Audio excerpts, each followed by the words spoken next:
Então, vamos começar aí. Seguindo aquela lógica lá de analisar as empresas, né, da carteira. Outra aí que é bem meio famosinha já, né, é o Banco Inter. Então, já teve valorização, muita valorização na bolsa. Tem questionamento se ela tá cara, se ela não é, se é uma bolha ou não é, para onde que vai chegar vai conseguir atingir, né, as fintechs vão conseguir atingir os bancos digitais, vão conseguir atingir os bancos tradicionais. Então, daí, visando isso aí, eu criei essa apresentação do Banco Inter aqui para falar um pouco naquela mesma linha, né, da empresa ali, ver um pouco do histórico, como é que ela evoluiu até agora, a governança, um pouco a estrutura, também a parte de fundamentos ali, os indicadores da empresa. Só que a parte de fundamentos até é bem curioso que tem assim, os indicadores que são avaliados pelos bancos ali, na hora de avaliar bancos, eles mudam um pouco, né? Tem alguns indicadores um pouco diferentes. Então, daí a gente vai aprofundar um pouquinho nesses indicadores. Também algumas questões ali de resultados, como é que ela tem se portado aí, reportado os lucros e margens.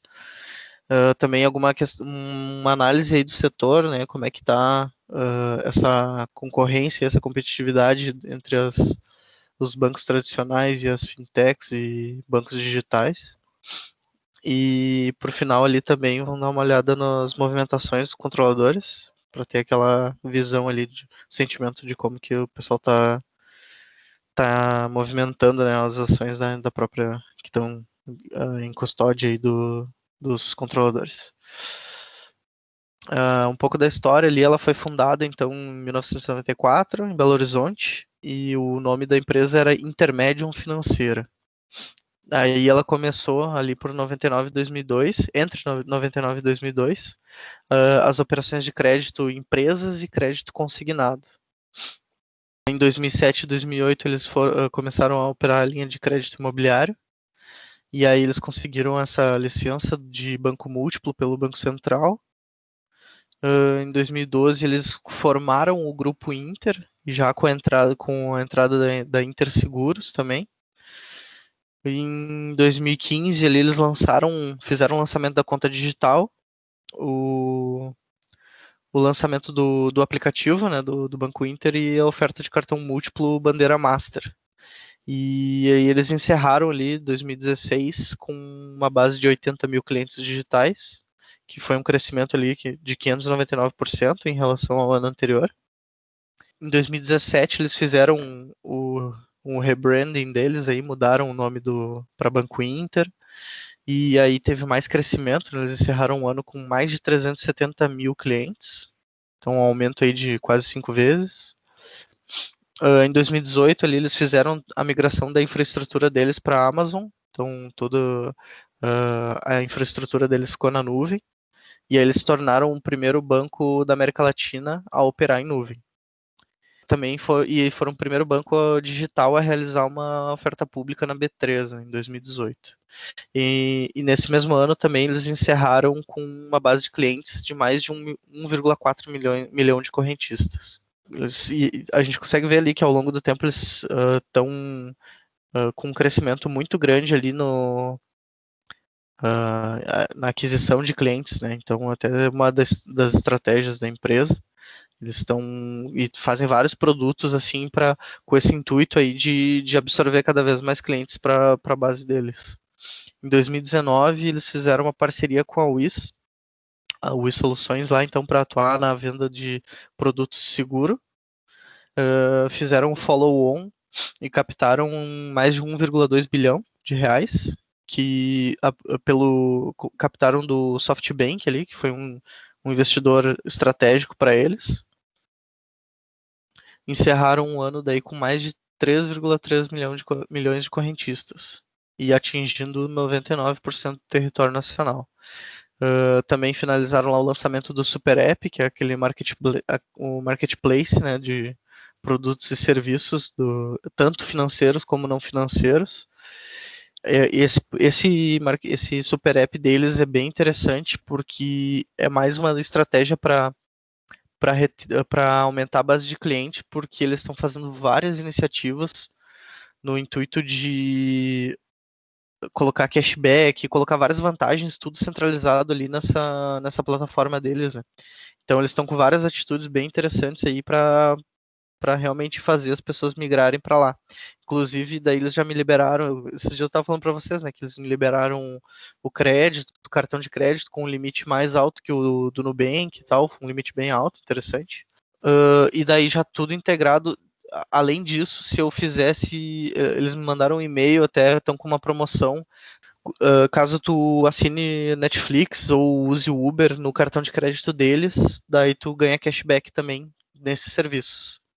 Então estão com umas ações bem interessantes assim para aumentar os clientes. Alguém tem alguma dúvida até agora ou eu posso seguir? Não, até agora não. Beleza. Achei interessante ali que o aporte que eles receberam foi de 1,2 bilhão, né? O Agibank recebeu um de 400 agora e tá, tipo, a maior festa. Imagina. 400 milhões, sim. Sim. É que o Banco Inter ele tá bem precificado, assim, a questão de valor de mercado dele já tá bem grande, né? O Banco Inter e o Nubank estão bem grandes em relação a isso. Eu lembro quando teve esse investimento do SoftBank, aí eu recém tinha começado na bolsa, aí o Bernardo até um dia abriu o rumor, falou, meu, de onde é que eu tô tão rico, cara? Aí foi olhar, o Banco Inter tinha dado uma porrada pra cima. Mas a questão, tipo, do Agibank, ele tá tentando sempre, tá tentando atingir os 50 a mais, né, que é os clientes com 50 anos, mais 50 anos e com uma renda até 4 mil. O público-alvo do Banco Inter e o público-alvo do Agibank, eles são totalmente diferentes, não só o perfil, como a forma que tu vai monetizar eles também, sabe? Tipo, um cliente jovem ali do Banco Inter, que é uma pessoa com renda baixa, mas é muito jovem, muito conectado, digital e tudo mais, que quer um cartão sem anuidade, quer fazer transferência sem tarifas e tudo mais. Então, a forma de monetizar é diferente, sabe? Se a gente for ver ali a parte do Agibank, ele vai ganhar muito no spread, né, do empréstimo que eles vão Sim. ceder. E aí e isso é um desafio, até a gente vai ver ali depois do Banco Inter, porque os spreads deles são mais baixos por essa questão, né? Porque na verdade, o intuito das fintechs e dos bancos digitais era meio que pegar essa fatia aí do bolo aí dos bancos tradicionais através de custos menores, né? Então, com redução de custos ou praticamente isenção, né, dessas taxas. Então, é um desafio bem grande para eles conseguirem monetizar, né? Então, e aí o banco tem que fazer diversas iniciativas, assim, ter várias integrações com produtos, essa questão de seguros, de cashback, várias outras coisas, sabe? O marketplace e tudo mais, para conseguir rentabilizar, sabe? Porque é um desafio grande para eles. Mas, assim, então, as três principais fontes de receitas, né, do Banco Inter é, primeiro, ali, a prestação de serviços financeiros, que daí são essas receitas de intercâmbio, floating, seguros, investimentos e consórcios. Tem a linha de crédito, que daí são os créditos imobiliários de empresas, o consignado e de cartão de crédito. E prestação de serviços não financeiros, que daí essa iniciativa e essa linha alternativa que é com o marketplace deles, então tem integrado com vários outros tipos assim de produtos, né, que a gente consegue, tem gift card, tem questão de rotativo digital, estacionamentos, tem os cashbacks, tem várias coisas assim que eles estão atuando para ter alguma forma de receita. Questão que eles têm como a gente até já comentou algumas coisas, né? Tem uma parte que é o diferencial competitivo dele, que o Banco Inter ele é o pioneiro, né, na era digital do mercado bancário do Brasil aqui. A questão do marketplace dele integrado, então ele consegue ofertar todos os produtos. Eu não sei se vocês têm o aplicativo do Banco Inter, conta do Banco Inter e tal, mas assim, eu achei ele é muito bom mesmo, sabe? O Nubank ele é excelente, só que ele é excelente em cumprir, por exemplo, o objetivo que ele quer cumprir, né? Que ele quer atingir, que é a questão da conta. Ele não é uma plataforma de investimentos, ele não é, ele é um banco digital que te fornece uma conta corrente e um cartão de crédito, basicamente. São parentes. Ainda não, né? Porque eles compraram acho que foi a Invest. Ou estão para comprar Aham. alguma coisa assim. Ah, sim. Eles Então têm, agora. têm esse Sim, intuito. exato. Não, com certeza, com certeza. Mas assim, se tu for analisar o app hoje deles, e isso daí eles vão crescer e vão competir com o Banco Inter, com certeza. Isso aí vai ser bem forte, isso, com certeza. Mas assim, se tu for ver o app hoje, se tu entra no app do Banco Inter, cara, tu parece que tu tá dentro de um super site, assim, sabe? Com inúmeras coisas, tipo, tu pode entrar e fazer compras de mercado por ali, fazer o que tu quiser, olhar a tua conta, olhar o teu cartão, olhar teu extrato, entrar na plataforma de investimentos e fazer compra de fundos de investimentos, fazer compra de títulos, de CDBs, LCs, ir no home broker e fazer compra de ações. Então, cara, o super app deles eu gostei muito, assim, sabe? E conforme cada vez mais eu vou conhecendo ali a plataforma e os produtos dele, eu vou gostando mais do Banco Inter, sabe?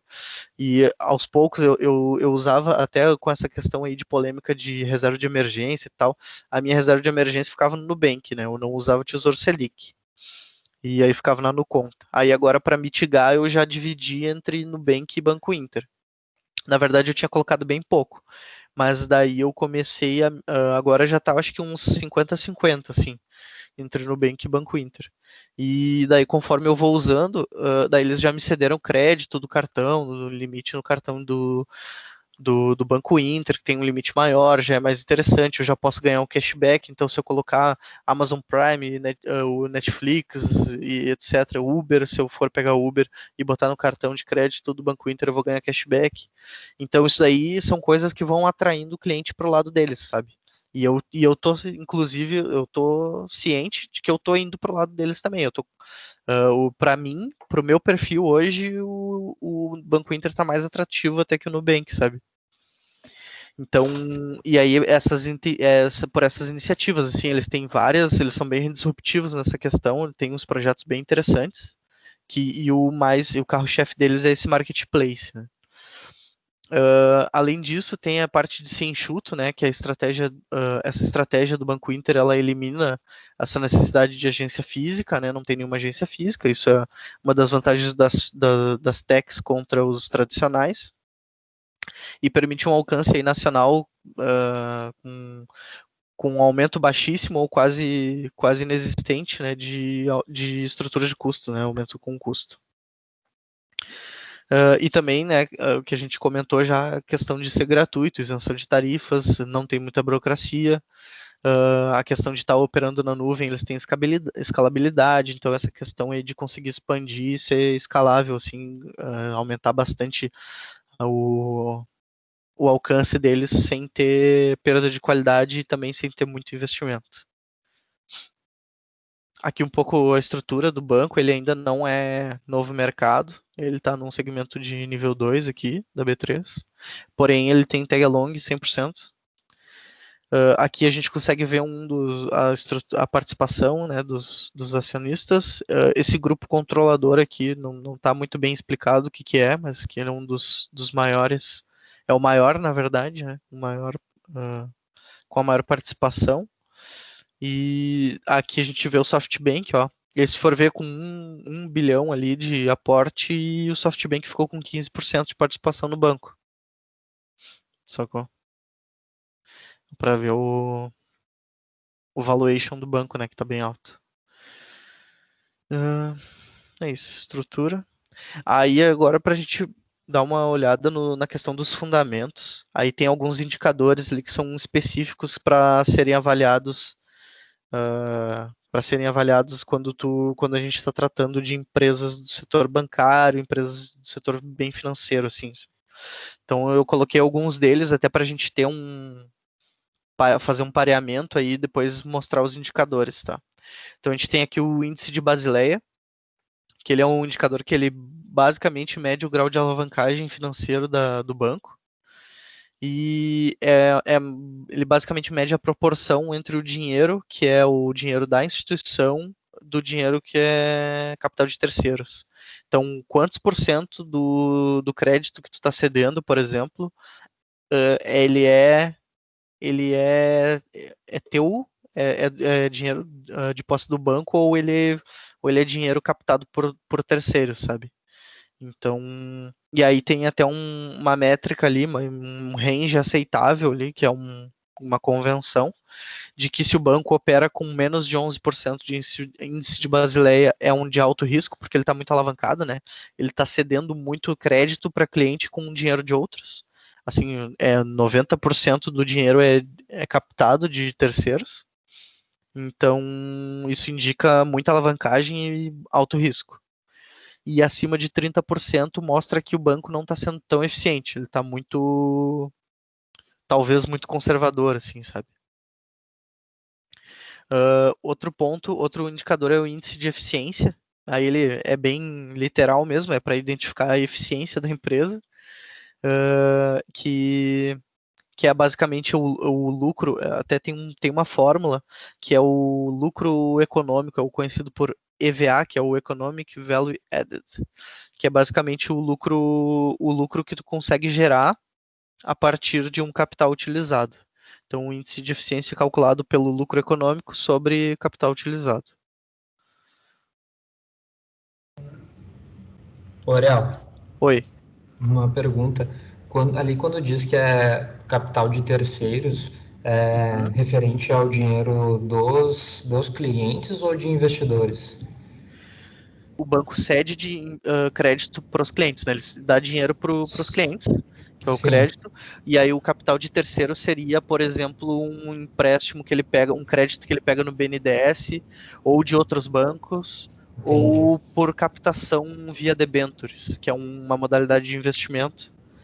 Eu acho que deve ter outros, tá? Mas eu conheço esses três. Ele pode, Uhum. até mais para frente tem detalhado isso também, que daí por exemplo, o Agibank, sei lá, o exemplo do Agibank. Ele vai ceder crédito para alguém, só que nem todo o dinheiro que ele está cedendo ali, todo esse valor, reserva de crédito que ele tem, é dele. Então, de repente, ele pegou um crédito no BNDES ou em outro banco, no Itaú, Santander, Bradesco, e aí tá se alavancando e tá usando isso para emprestar para os clientes, entendeu? Entendi, sim. E aí tem essa outra modalidade que são os debentures, que daí o banco ele emite, a empresa, né? Toda empresa pode gerar debentures. Eu não sei exatamente quais são as regras para gerar, mas não é só para empresas bancárias. Eu já vi a Sanepar, outras empresas emitirem debentures, e que é basicamente daí acionistas, pessoas que querem investir, pessoas físicas, empresas também. Eu acho que na verdade não tenho certeza se como é que funciona bem no detalhe os debentures, mas eu sei que eu, por exemplo, pessoa física, investidor, eu posso, se a empresa faz um programa ali de debentures, eu posso ir lá e emprestar, investir na empresa, que daí é basicamente uma renda fixa, assim, eles tomam um dinheiro, um valor X, com uma taxa de juros Y lá para ti, entendeu? Com um X tempo de retorno, sabe? Então, é basicamente isso. Sim. O índice de cobertura, também, ele mede também a questão assim de segurança, né, do banco, que é a reserva, é a razão das reservas financeiras e as despesas mensais. Ele é meio que parecido ali com a liquidez corrente que a gente vê. Ele mede a quantidade de tempo em que será possível se manter em um padrão de custos, despesas e pagamento de juros ao longo de um determinado período de tempo. Tá, então é basicamente o quanto tempo ali o banco conseguiria se custear ali, né, as despesas, os passivos num espaço de tempo aí pré-determinado. Também tem a margem financeira, que é essa sigla aqui, NIM, ou o conhecido spread bancário, que é a diferença entre a taxa de juros que o banco cobra para os clientes e a taxa que o banco paga aos seus depositantes e outros credores. E aí tem esse aqui, ó, outros bancos, BNDES e debenturistas, tá?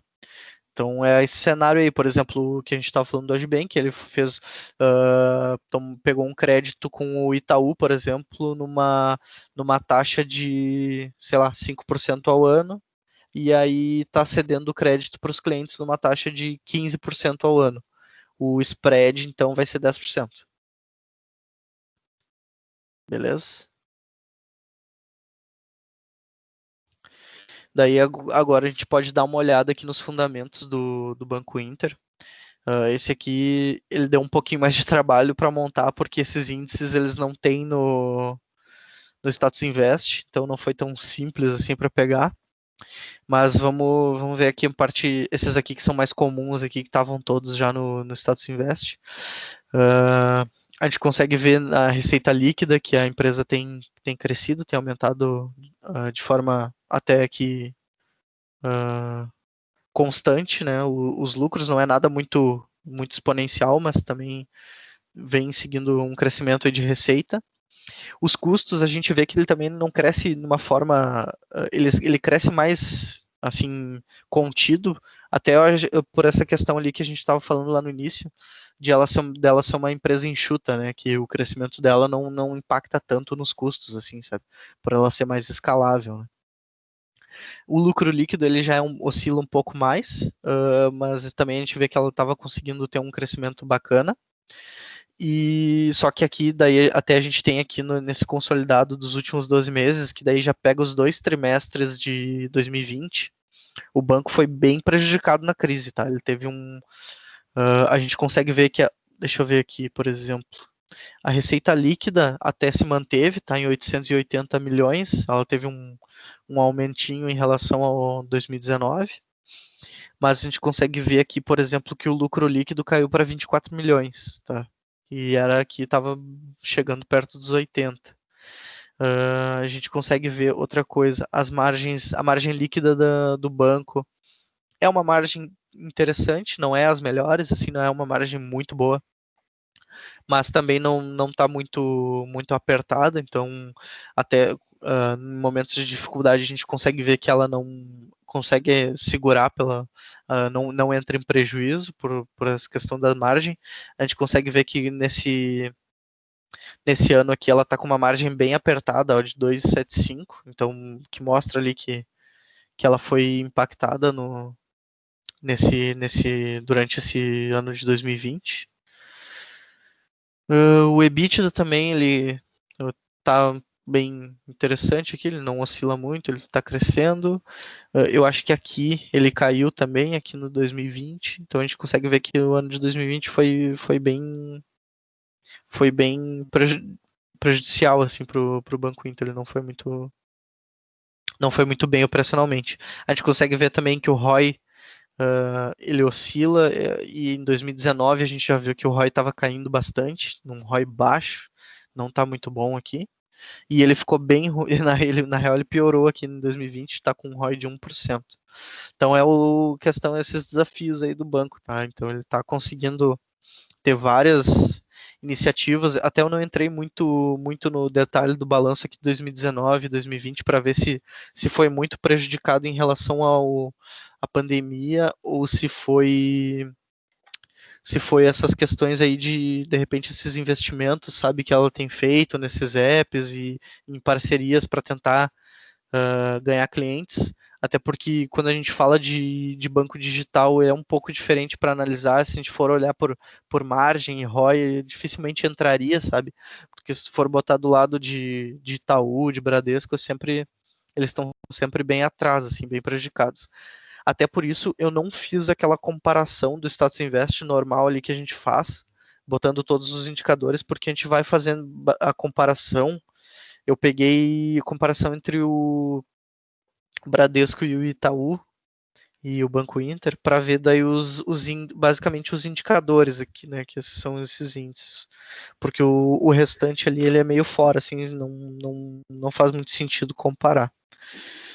Mas seguindo aqui, a gente vê que o Banco Inter ele tem um índice de Basileia que ele andou sempre nesse range aceitável, até que em 2019 ele ficou com o valor acima, né, dos 30%, que mostra que talvez esteja muito conservador.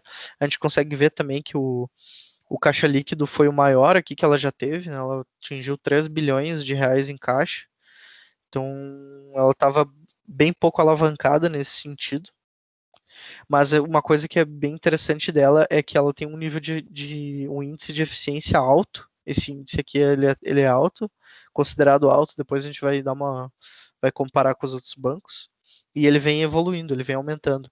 E a minha opinião é de que realmente está aumentando por essas questões aí de CTEC, de tecnologia, né, e dessas parcerias que ela vem fazendo e tal. Então, para tornar a operação dela mais eficiente, né, porque ela vai ter que ganhar muito na eficiência, já que os spreads e as margens do banco, eles não são tão eficientes que nem os bancos tradicionais. Uma coisa que eu achei que foi difícil de procurar, de achar, foi o índice de inadimplência. Eu só achei nas releases de 2017 e 2018. Eu não sei porque que eles não colocaram nas outras, né? 2019 aqui. E nas anteriores eu procurei nas releases lá e não achei. Mas a gente consegue ver aqui, então, ter uma base, né? Mais ou menos entre 5% e 4,5% de inadimplência. E o índice de cobertura do banco aqui também, nos mais antigos eu não consegui achar, mas aqui para os mais recentes eu achei. E ela vem reduzindo, tá reduzindo. Até depois no próximo slide eu tenho que ver como é que ficou o de 2020. Eu acho que ele deu uma aumentada, se eu não me engano. Mas é um índice de cobertura não muito bom, tá? Depois, quando a gente comparar com os outros bancos, a gente vai ver. Ele é meio baixo, se for ver as reservas que o banco tem em relação aos custos que ela tem que pagar aí no curto prazo, não representa nem 100% do que ele tem. Então, ele teria que ainda desembolsar talvez dinheiro de caixa ou outra coisa para pagar. Então, é um índice baixo. A gente consegue ver também que o spread, que é a margem financeira dela, fica oscilando entre 8% e 10%. É uma margem boa. A gente vai ver também no próximo slide lá depois com a comparação com os outros bancos. Vocês têm alguma dúvida aqui? Querem fazer algum comentário, alguma pergunta sobre esses números? Eu não, tô tranquilo. Beleza. Pode seguir. Tá, daí que eu tava falando, a gente tem eu peguei, isso daqui é tudo bem, eu tive que, foi um trabalho bem chato, mas eu fui nas releases do Itaú, do Bradesco também para pegar essas informações, mas fica bem interessante de fazer a comparação depois, né? Então, eu peguei aqui os Itaú e Bradesco, que são os big players aqui, na minha opinião, dos bancos tradicionais, e mais o Inter, para a gente dar uma avaliada. Esse aqui são os resultados mais recentes ali da release do 2T20, tá? Então, o Itaú tem um índice de Basileia de 13,5%, o Bradesco 15% e o Inter 27,9%. A gente consegue ver aqui que o Itaú e o Bradesco eles operam mais alavancados nesse sentido que o Banco Inter. Só que eles têm o índice de eficiência deles é mais baixo. Ó. A gente consegue ver que é 46,5%, 44%, e o Inter está em 71,7%. Tá? E aí aqui a gente consegue ver a questão da cobertura, né? A diferença. E aí isso daqui dá uma segurança maior para os bancos, inclusive, se alavancarem. Por isso que eles têm.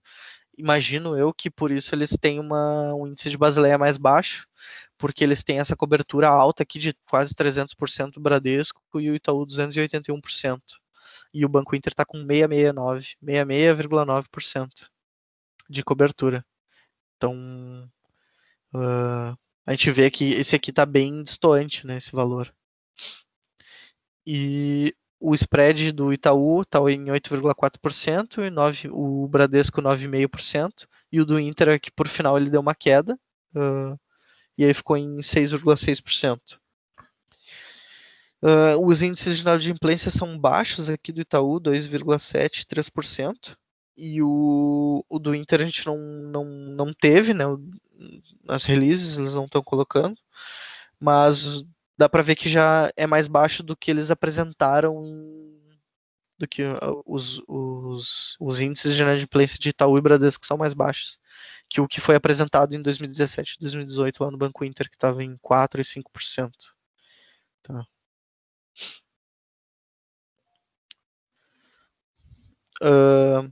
Tá, eu vou começar agora a falar um pouco do setor, tá? Assim, não teve esse setor aqui, esse estudo, na real, ele foi uma pesquisa que eu fiz nesse site aqui da McKinsey. Eu achei um artigo bem legal, que daí eles falam sobre um pouco das crises aqui, o histórico das crises e o que piorou e o que melhorou no setor bancário, tá? Aí a gente consegue, inclusive no título aqui ele diz, as lições de crises passadas sugerem que o volume de crédito diminui, os spreads e a inadimplência aumentam e a eficiência melhora. Tá? Então daí a gente consegue ver, tem duas crises, né, que é a crise de 2009 e uma recessão que teve no período de 15 e 16. E aí a gente vê que o volume de crédito caiu 31% nessa crise e na recessão 95% de desaceleração. Aqui os spreads aumentaram bastante, então caiu bastante o volume de crédito, os spreads bancários aumentaram muito, então tomar crédito nessa época era bem prejudicial. Aqui teve um aumento de 8% e aqui de 29%. Os níveis de inadimplência aumentaram 30% e 20% aqui.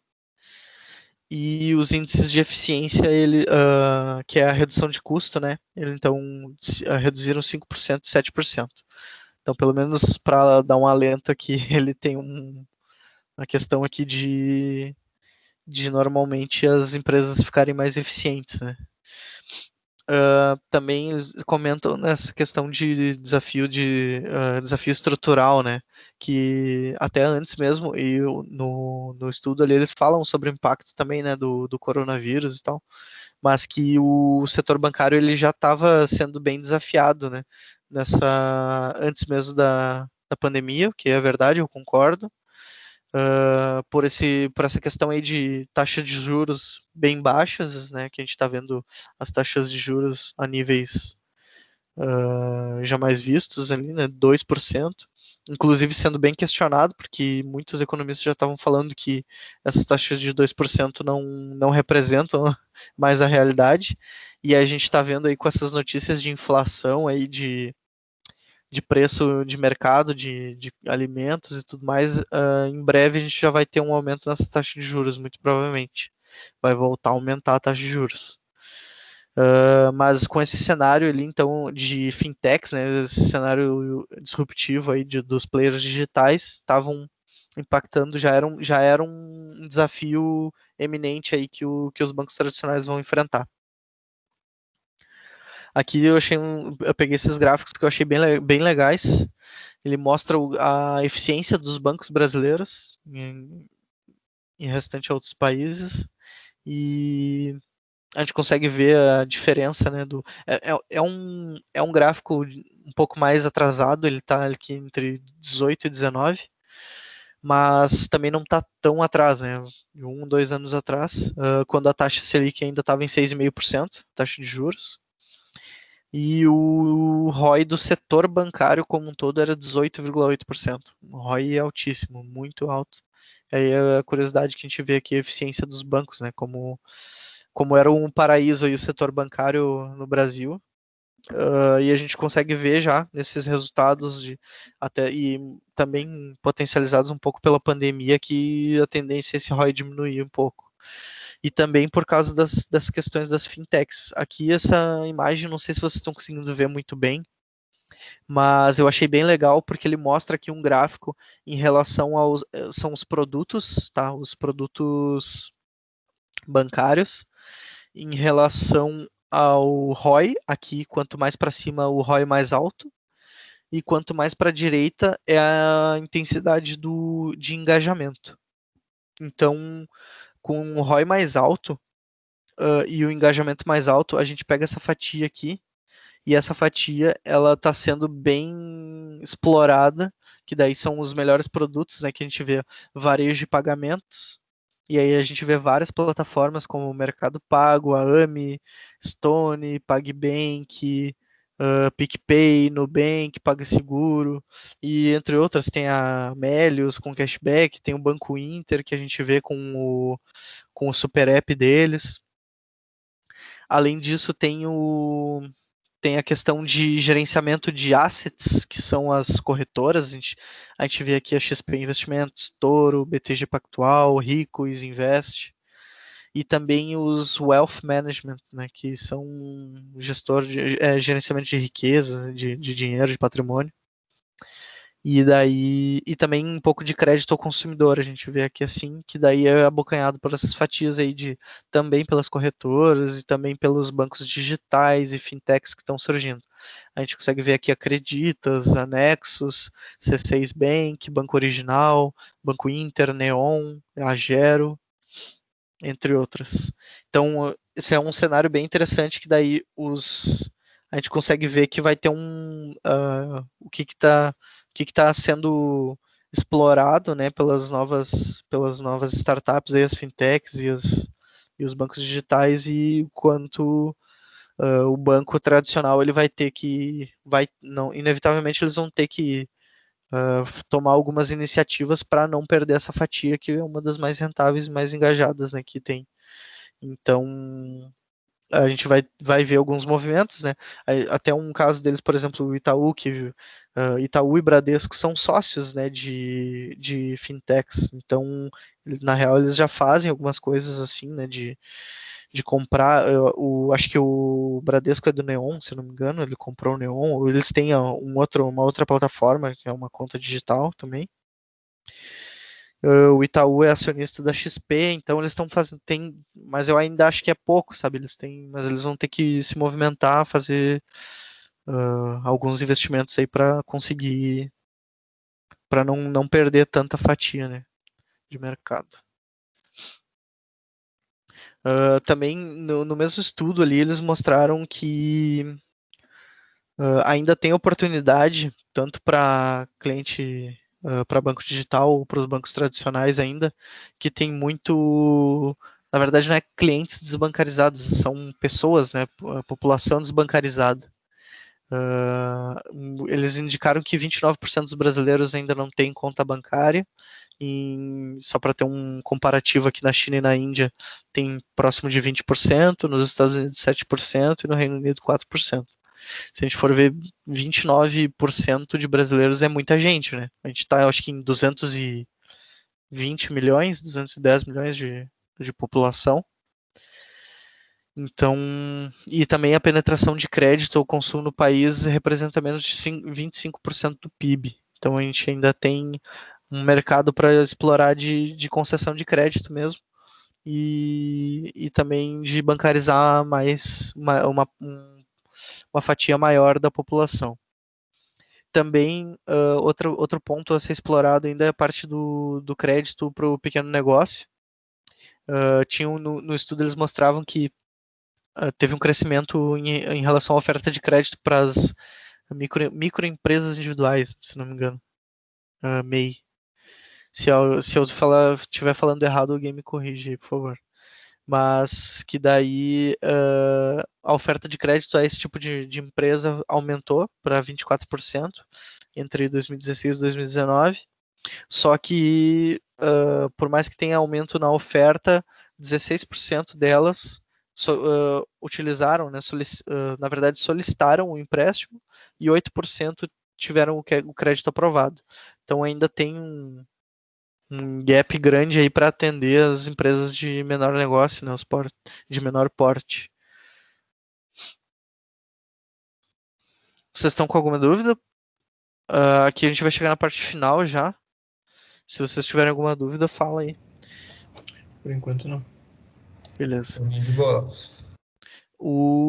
Daí aqui na parte das movimentações, eu coloquei não dá para ver muito bem, mas também não é o intuito de ver no detalhe, mas é só um sinal aqui, tá? E aí, para ver que eu consegui pegar um formulário que é do controlador, um outro formulário do conselho de administração e um outro da diretoria.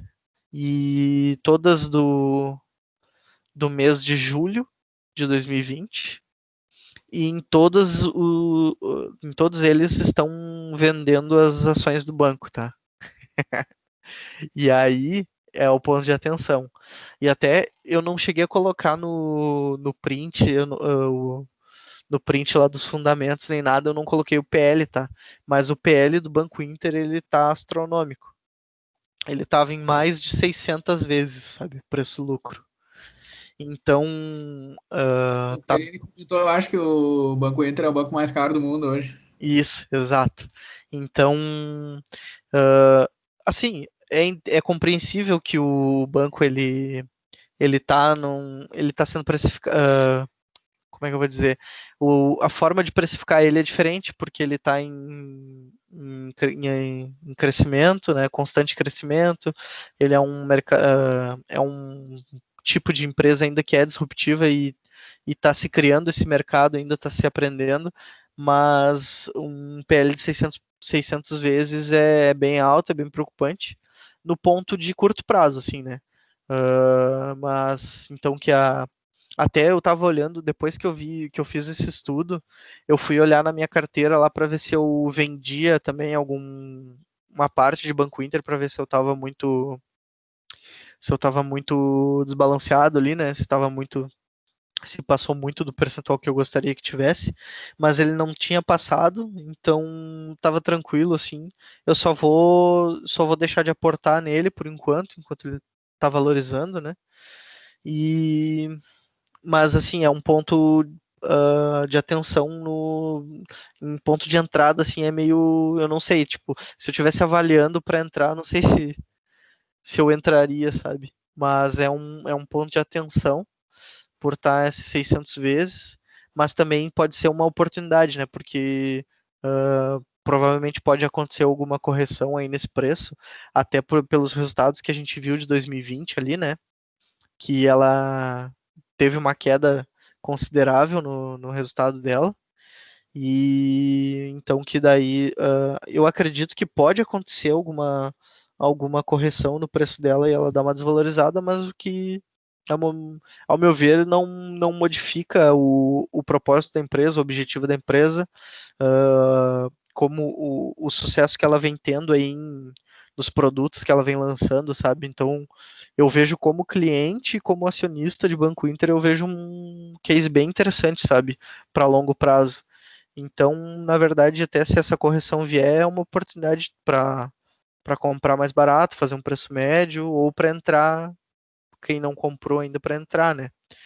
Então, é esse ponto de atenção, todos estão vendendo, então é um indicativo de que até os controladores estão achando ela cara, né?